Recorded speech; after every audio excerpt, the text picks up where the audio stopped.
ஆகமத்தின் 2ஆம் புஸ்தகம் அதிகாரம் 32 வசனங்கள் 2 முதல் 21 வரை. சனகரிப் வந்து எருசலேமின் மேல் யுத்தம் பண்ண நோக்கம் கொண்டிருப்பதை எசேக்கியா கண்டபோது நகரத்திற்கு புறம்பே இருக்கிற ஊற்றுகளை தூர்த்து போட தன் பிரபுக்களோடும் தன் பராக்கிரமசாலிகளோடும் ஆலோசனை பண்ணினான். அதற்கு அவர்கள் உதவியாயிருந்தார்கள். அசீரியா ராஜாக்கள் வந்து அதிக தண்ணீரை கண்டுபிடிப்பானேன் என்று சொல்லி அநேகம் ஜனங்கள் கூடி எல்லா ஊற்றுகளையும் நாட்டின் நடுவில் பாயும் ஓடையையும் தூர்த்து போட்டார்கள். அவன் திடன் கொண்டு இடிந்து போன மதிலையெல்லாம் கட்டி அவைகளையும் வெளியிலுள்ள மற்ற மதிலையும் கொத்தளங்கள் மட்டும் உயர்த்தி தாவீது நகரத்தின் கோட்டையை பலப்படுத்தி திரளான ஆயுதங்களையும் கேடகங்களையும் பண்ணி ஜனத்தின் மேல் படைத்தலைவரை வைத்து அவர்களை நகரவாசலின் வீதியிலே தன் அண்டையிலே கூடிவரச் செய்து அவர்களை நோக்கி, நீங்கள் திடன் கொண்டு தைரியமாயிருங்கள்.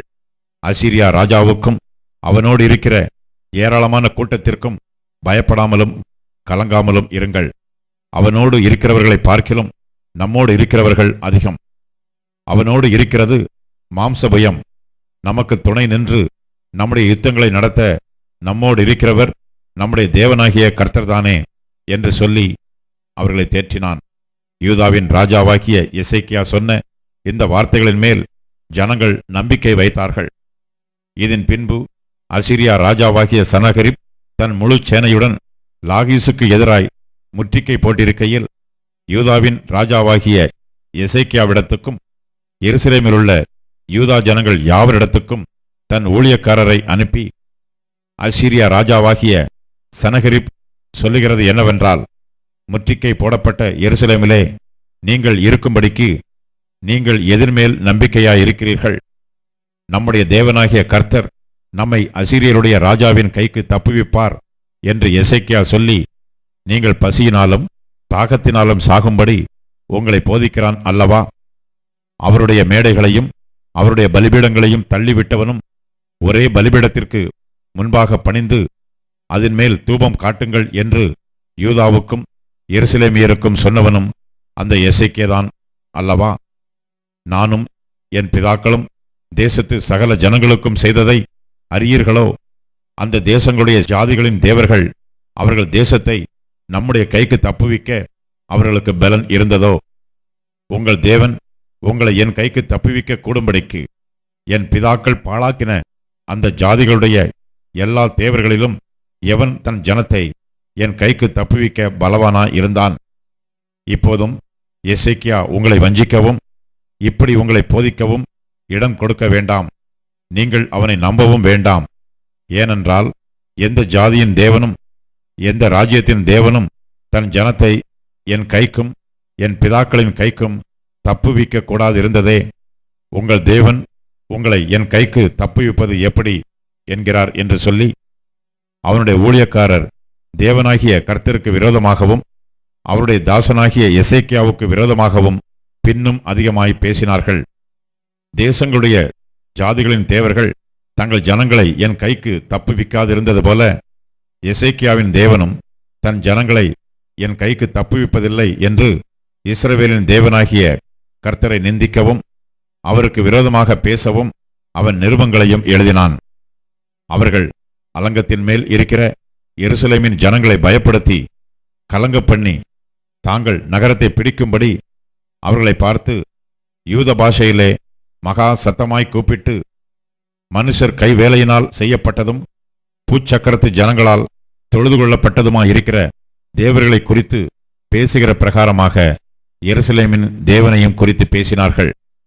இது நிமித்தம் ராஜாவாகிய எசேக்கியாவும் ஆமோத்சின் குமாரனாகிய ஏசாயா தீர்க்கதரிசியும் பிரார்த்தித்து வானத்தை நோக்கி அபயமிட்டார்கள். அப்பொழுது கர்த்தர் ஒரு தூதனை அனுப்பினார்.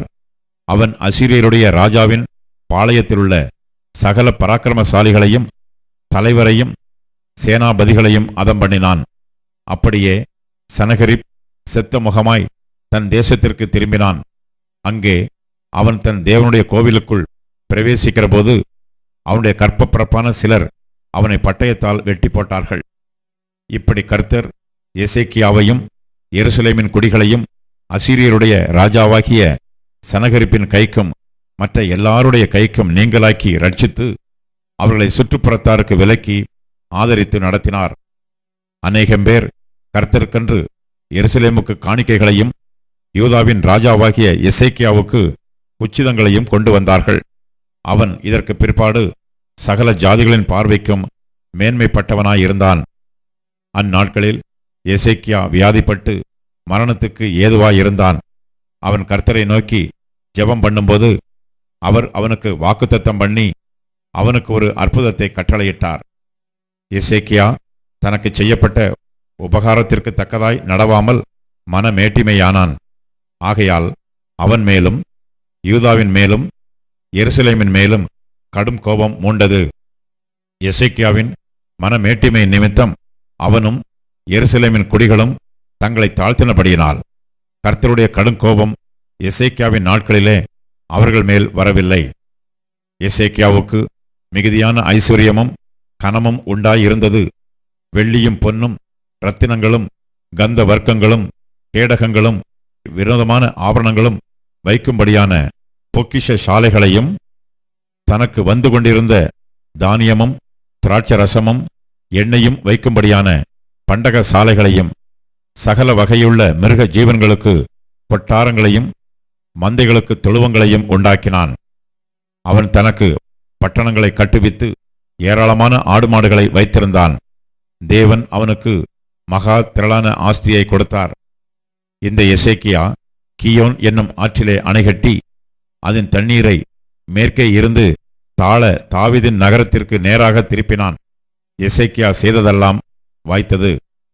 ஆகிலும் பாபிலோன் பிரபுக்களின் ஸ்தானாபதிகள் தேசத்திலே நடந்த அற்புதத்தை கேட்க அவனிடத்திற்கு அனுப்பப்பட்ட விஷயத்தில் அவன் இருதயத்தில் உண்டான எல்லாவற்றையும் அறியும்படி அவனை சோதிக்கிறதற்காக தேவன் அவனை கைவிட்டார்.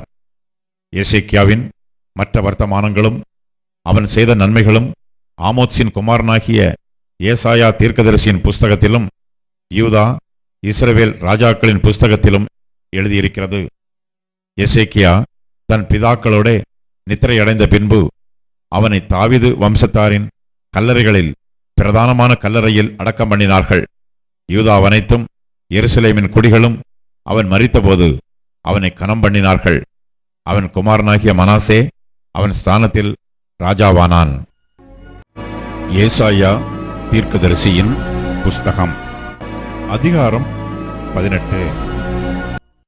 எத்தியோப்பியாவின் நதிகளுக்கு அக்கறையிலே நிழலிடும் செட்டைகள் உடையதும் கடல் வழியாய் தண்ணீர்களின் மேல் நாணல் படவுகளிலே ஸ்தானாபதிகளை அனுப்புகிறதுமான தேசத்துக்கு ஐயோ! வேகமான தூதர்களே, நெடுந்தூரமாய் பரவி இருக்கிறதும் சிறைக்கப்பட்டதும் துவக்கம் முதல் இதுவரைக்கும் கெடியாயிருந்ததும் அளவிடப்பட்டதும் மிதிக்கப்பட்டதும் நதிகள் பாழாக்குகிறதுமான ஜாதிகள் அண்டைக்கு போங்கள். பூச்சக்கரத்தில் வாசமாயிருக்கிறவர்களும் தேசத்து குடிகளுமாகிய நீங்கள் எல்லாரும் மலைகளின் மேல் கொடி ஏற்றப்படும்போது பாருங்கள், எக்காலம் ஊதப்படும்போது கேளுங்கள். நான் அமர்ந்திருந்து பயிரின் மேல் காயும் காந்தியுள்ள வெயிலைப் போலவும் அறுப்பு காலத்து உஷ்ணத்தில் உண்டாகும் பனி மேகத்தைப் போலவும் என் வாசஸ்தலத்தில் இருந்து கண்ணோக்குவேன் என்று கர்த்தர் என்னுடனே சொன்னார். திராட்சைச் செடிகள் அறுப்புக்கு முன்னே பூ பூத்து முற்றி காய்க்கிற காய்கள் பிஞ்சாயிருக்கும்போதே அவர் அரிவாள்களினாலே கப்பு கவர்களை அறுத்து கொடிகளை அரிந்து அகற்றி போடுவார். அவைகள் ஏகமாய் மலைகளின் பட்சிகளுக்கும் பூமியின் மிருகங்களுக்கும் விடப்படும். பட்சிகள் அதன்மேல் கோடை காலத்திலும் காட்டு மிருகங்கள் எல்லாம் அதன்மேல் மாரிக்காலத்திலும் தங்கும். அக்காலத்திலே நெடுந்தூரமாய் பரவி இருக்கிறதும் சிறைக்கப்பட்டதும் துவக்க முதல் இதுவரைக்கும் கெடியாயிருந்ததும் அளவிடப்பட்டதும் மிதிக்கப்பட்டதும் நதிகள் பாழாக்குகிறதுமான ஜாதியானது சேனைகளின் கர்த்தரின் நாமம் தங்கும் ஸ்தலமாகிய சீயோன் மலையில் சேனைகளின் கர்த்தருக்கு காணிக்கையாக கொண்டு வரப்படும். ஏசாயா தீர்க்கதரிசியின் புஸ்தகம் அதிகாரம் 19. எகிப்தின் பாரம். இதோ, கர்த்தர் வேகமான மேகத்தின் மேல் ஏறி எகிப்துக்கு வருவார். அப்பொழுது எகிப்தின் விக்கிரகங்கள் அவருக்கு முன்பாக குலுங்கும். எகிப்தின் இருதயம் தனக்குள்ளே கரைந்து போகும். சகோதரனோட சகோதரனும் சிநேகிதனோட சிநேகிதனும் பட்டணத்தோட பட்டணமும் ராஜ்யத்தோட ராஜ்யமும் யுத்தம் பண்ணும்படியாய் எகிப்தியரை எகிப்தியரோட போர்கலக்க பண்ணுவேன். அதனால் எகிப்தியருடைய ஆவி அவர்களுக்குள் சோர்ந்து போகும். அவர்கள் ஆலோசனையை முழுகிப் போக பண்ணுவேன். அப்பொழுது விக்கிரகங்களையும் மந்திரவாதிகளையும் சன்னதக்காரர்களையும் குறி சொல்லுகிறவர்களையும் தேடுவார்கள். நான் எகிப்தியரை கடினமான அதிபதியின் கையில் ஒப்பிப்பேன். கடூரமான ராஜா அவர்களை ஆளுவான் என்று சேனைகளின் கர்த்தராகிய ஆண்டவர் சொல்லுகிறார். அப்பொழுது கடலின் தண்ணீர்கள் குறைந்து நதியும் வற்றி வறண்டு போம். ஆறுகளை திருப்பி விடுவார்கள்.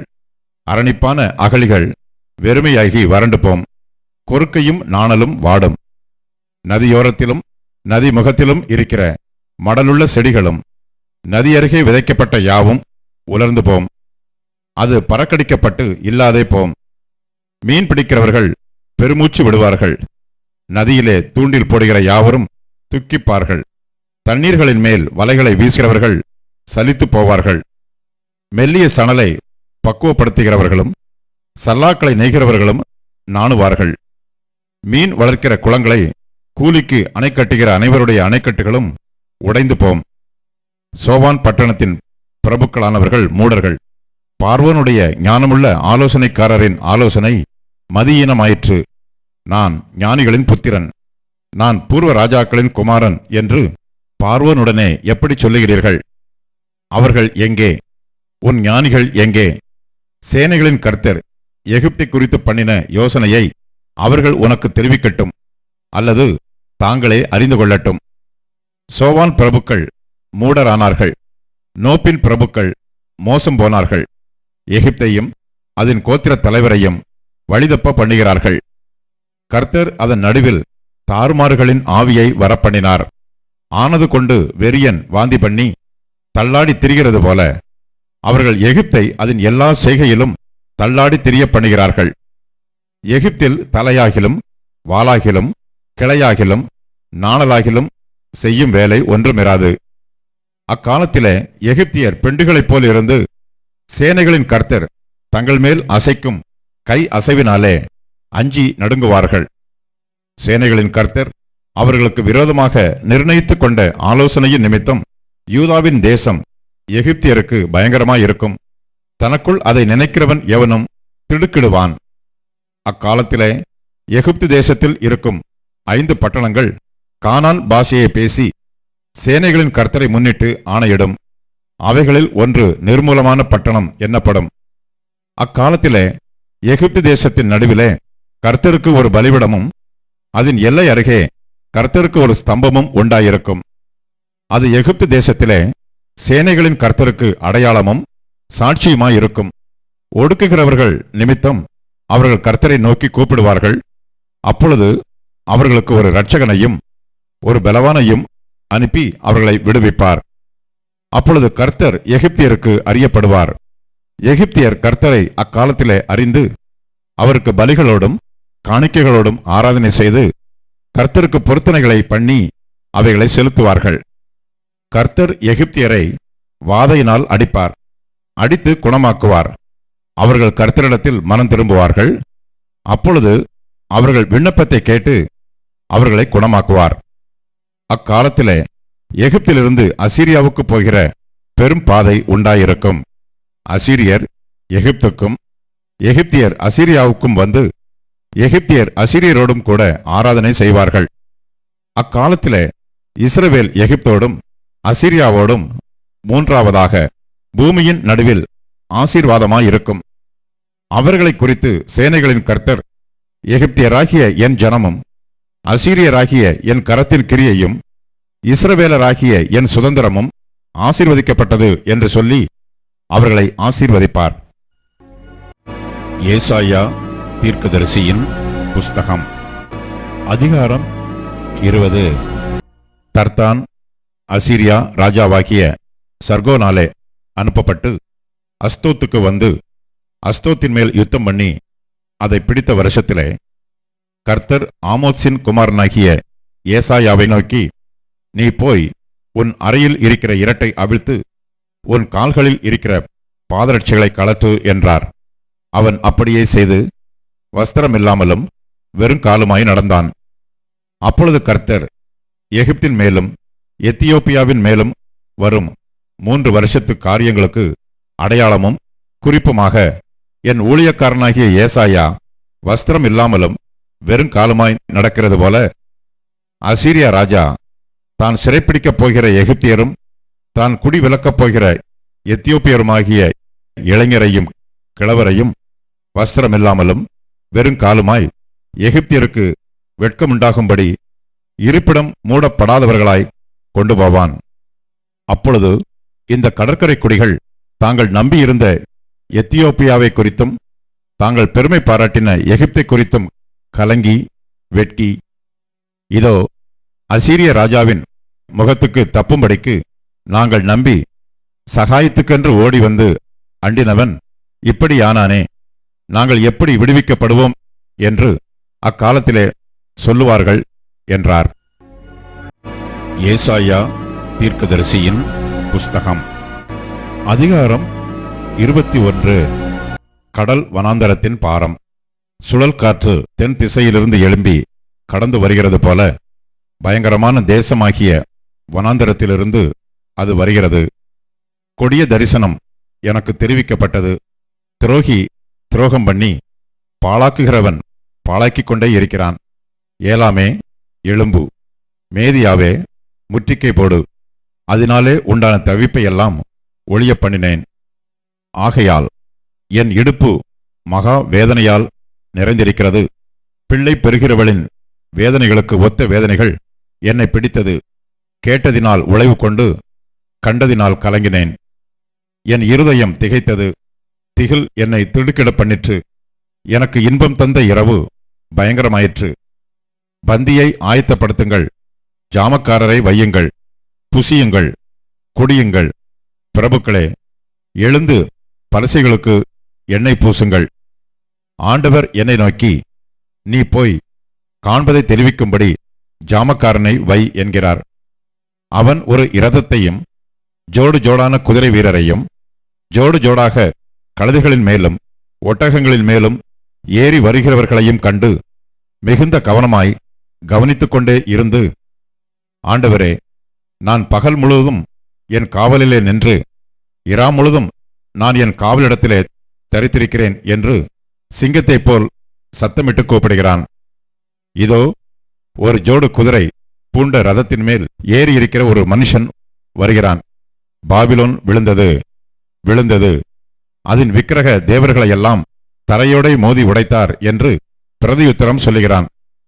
என் போரடிப்பின் தானியமே, என் களத்தின் கோதுமையே, இஸ்ரவேலின் தேவனாகிய சேனைகளின் கர்த்தரால் நான் கேள்விப்பட்டதை உங்களுக்கு அறிவித்தேன். தூமாவின் பாரம். சேயீரிலிருந்து என்னை நோக்கி, ஜாமக்காரனே, இரவு எவ்வளவு சென்றது என்று கூப்பிட்டு கேட்க, அதற்கு ஜாமக்காரன், விடியற்காலம் வருகிறது, ராக்காலமும் வருகிறது, நீங்கள் கேட்க மனதானால் திரும்பி வந்து கேளுங்கள் என்று சொல்லுகிறான். அரபியாவின் பாரம். திதானியனாகிய பயணக் கூட்டங்களே, நீங்கள் அரபியாவின் காடுகளில் இராத்தங்குவீர்கள். தேமா தேசத்தின் குடிகளே, நீங்கள் தாகமாயிருக்கிறவர்களுக்கு தண்ணீர் கொண்டு போய் தப்பி ஓடுகிறவர்களுக்கு அப்பம் கொடுக்க எதிர்கொண்டு போங்கள். அவர்கள் பட்டயங்களுக்கும் உருவின கட்கத்துக்கும் நாணேற்றின வில்லுக்கும் யுத்தத்தின் கொடுமைக்கும் தப்பி ஓடுகிறார்கள். ஆண்டவர் என்னை நோக்கி, ஒரு கூலிக்காரனுடைய வருஷங்களுக்கு ஒத்த ஒரே வருஷத்திலே கேதாருடைய மகிமையெல்லாம் அற்றுப்போம். கேதார் புத்திரராகிய பராக்கிரம வில் வீரரின் தொகையில் மீதியானவர்கள் கொஞ்சம் பேராயிருப்பார்கள் என்றார். இஸ்ரவேலின் தேவனாகிய கர்த்தர் இதை உரைத்தார்.